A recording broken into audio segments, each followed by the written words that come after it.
మన మొక్కలు మన వైద్యం కార్యక్రమానికి స్వాగతం సుస్వాగతం.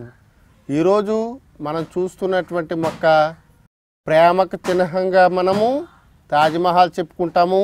అలాగే ఎవరికైనా ప్రపోజల్ చేసేటప్పుడు ఖచ్చితంగా రోజా పుష్పం ఇవ్వకుండా ఎవరు కూడా ప్రపోజల్ పెట్టరేమో. మరి అంతటి ఆప్యాయత అనురాగాలు కలిగినటువంటి గులాబీ మొక్కని గురించినటువంటి ఆరోగ్య విషయాలు ఈరోజు మనం తెలుసుకుందాము. ఈ రోజ్ అనేటువంటిది ఎంత గొప్పదంటే చాలా సినిమా పాటలు దీనితో ముడిపడి ఉన్నాయి. మరి మంచి అందమైనటువంటి పింక్ కలర్ రోజులే కాకుండా అనేక రకాలైనటువంటి రోజులు మనం మార్కెట్లో చూస్తూ ఉంటాము. కానీ ఈరోజు మనము కేవలము ఎరుపు రంగు గులాబీ రంగు కలిగినటువంటి రోజెస్ గురించి మాత్రమే, అంటే గులాబీల గురించి మాత్రమే, దాని యొక్క ఔషధ గుణాల గురించి మాత్రమే మనం చెప్పుకుంటూ ఉన్నాము. మరి రోజు యొక్క ఉపయోగం తెలుసుకునే ముందు సాధారణంగా ఆయుర్వేద వైద్యంలో గులాబీకి సంబంధించినటువంటి షర్బత్తులు, అలాగే గులాబీ గుల్కంద్ అనేటువంటిది యునానీలో చాలా ప్రసిద్ధమైనటువంటి ఔషధము. ముఖ్యంగా గులాబీ షర్బత్ ఆర్ గులాబీ గుల్కంద్ని గనక రాత్రి పడుకోబోయే ముందు గనక తీసుకున్నట్లయితే సుఖ విరోచనం అవుతుంది.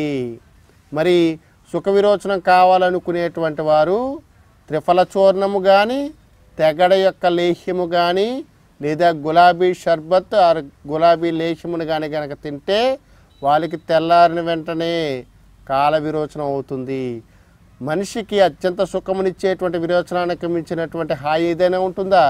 కాబట్టి తేలికగా విరోచనం కావాలనుకునేటువంటి వ్యక్తులు గులాబీ షర్బత్ని కానీ గులాబీ లేఖ్యాన్ని కానీ తీసుకోవాలి. చర్మం యొక్క రంగు మంచి అందంగా నిగనిగలాడుతూ నునుపుగా ఉండాలని ఎవరు అనుకోరు.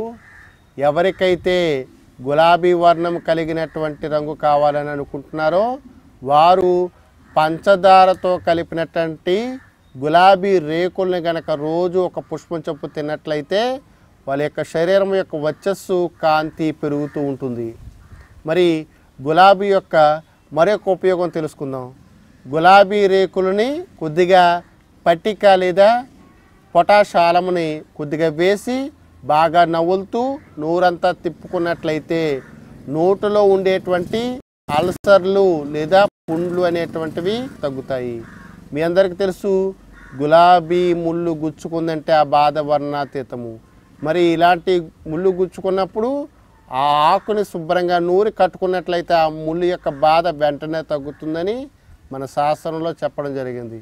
మరి ఇటువంటి అద్భుత గుణాలు ఉన్నటువంటి గులాబీ మొక్క యొక్క మంచి ఉపయోగం ఇంకొకటి మనం తెలుసుకుందాం. ఎవరికైతే పిల్లలు ఎర్రగా అందంగా పుట్టాలనుకుంటున్నారో వారు ఖచ్చితంగా చేసే పని మొట్టమొదటి పని ఏంటో తెలుసా? కుంకుమ పువ్వు తీసుకోవడం. కుంకుమ పువ్వు కొనలేనటువంటి వ్యక్తులు ఎవరైతే ఉన్నారో వాళ్ళు కేవలము 4వ నెల నుంచి మొదలుపెట్టి 6వ నెల దాకా మాత్రమే రోజుకి ఒక 10 రేఖల చొప్పున గులాబీ పువ్వులు తిన్నట్లయితే ఆ గర్భవతికి రోజు సాఫీగా విరేచనమయ్యి పుట్టేటువంటి బిడ్డ మంచి రంగుతో పుడతారని మనకి యునానీ వైద్య శాస్త్రంలో చెప్పబడింది. గులాబీలకు ఇచ్చే ప్రాముఖ్యత గులాబీ వైద్యము, గులాబీ షర్బత్తు, అలాగే గులాబీ వాటరు, దాన్నే రోజు వాటర్ అని పిలుస్తాము. ఇవన్నీ కూడా గులాబీ యొక్క గొప్పతనాన్ని తెలియజెప్తున్నాయి. మన ఇంట్లో వాడుకునేటట్టు గులాబీ నీరుని అంటే రోజు వాటర్ని తయారు చేసుకునేటువంటి విధానాన్ని ఈరోజు మనం తెలుసుకుందాం. రోజు వాటర్ని తయారు చేసుకునేటువంటి విధానం, ముందుగా రోజు పుష్పములు అంటే గులాబీ పుష్పాలను తీసుకుని జాగ్రత్తగా దంచుకుని 1 లీటర్ నీటికి ఒక 50 గ్రాములు రోజు పుష్పాలను వేసుకుని ఒక రోజు అయిన తర్వాత దాన్ని శుభ్రంగా మరగబెట్టుకోవాలి.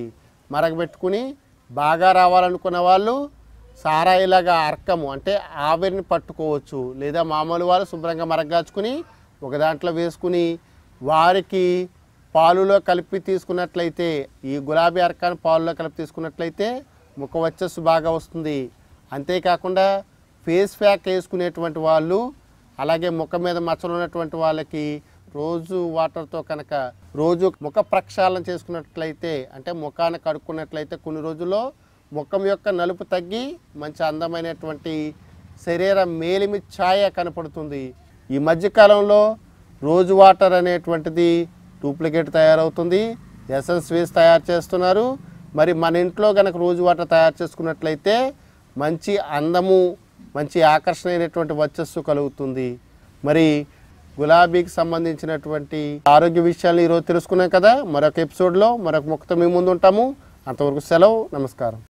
ఈ వీడియో మీకు నచ్చినట్లయితే లైక్ ఆర్ షేర్ చేయండి. మరిన్ని ఆధ్యాత్మిక సనాతన కార్యక్రమాల కోసం మా ఛానల్ సబ్స్క్రైబ్ చేసుకోండి.